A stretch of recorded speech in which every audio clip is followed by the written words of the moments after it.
अस्सलाम वालेकुम, क्या हाल है? ठीक है, तो ऐसा ठीक है। मैं तो अपना अंजल जा तो सारे यूट्यूब चैनल अंजल जा ऑफिशियल आज व्लॉग स्टार्ट करने वैसा चैनल को सब्सक्राइब कर दो, लाइक करना। आज मेरे वीडियो शुरू ए बड़े सारे बाबरी साहब एडन भयाली ए बड़े वाजिब ब्रा ऐसी कले कले और देखो यार व्लॉग बढ़ता बस यूट्यूब पे आवे सो तो इंशाल्लाह अल्लाह दा मेहरबानी कर अरे देखो मड्डी को पीती जाती बहन और साईं खा गिनु खंदे कैंसर आंदे भाई चक गिनु बिस्मिल्लाह। अस्सलाम वालेकुम। वालेकुम सलाम जी। ओ भैया वो गजरे ते सगन वाले ना होवे बस भाई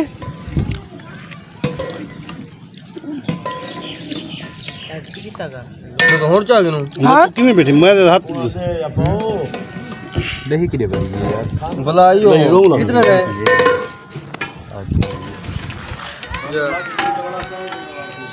अल्लाह सब ना करावा सब्सक्राइब मैं पहले आता था गाड़ी पहुंच गाड़ी से जाओ सब्सक्राइब नहीं करना इन चैनल को इन बेल आइकन को नहीं दबाना समेत गया सोने दबा छोड़ो ये ना अब दबा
Divo kalla jangan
ब्यादरी क्या हाल है ठीक हो फिट हो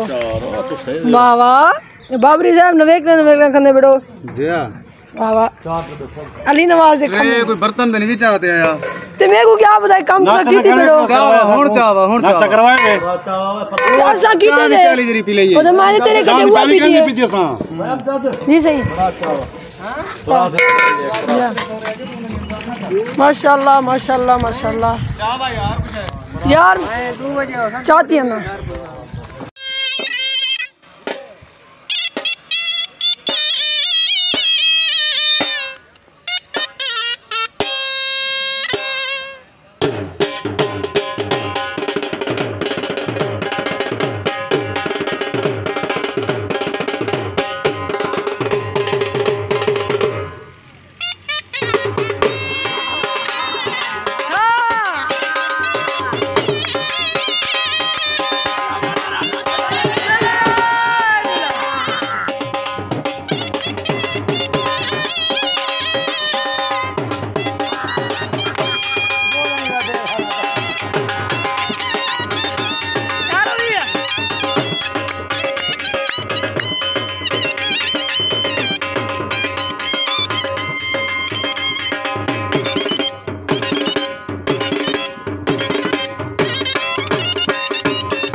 फौज दे उत्ते अलर्ट अस्सलाम वालेकुम तारा तारा क्या लिया ये तारा ये बड़ा बड़ा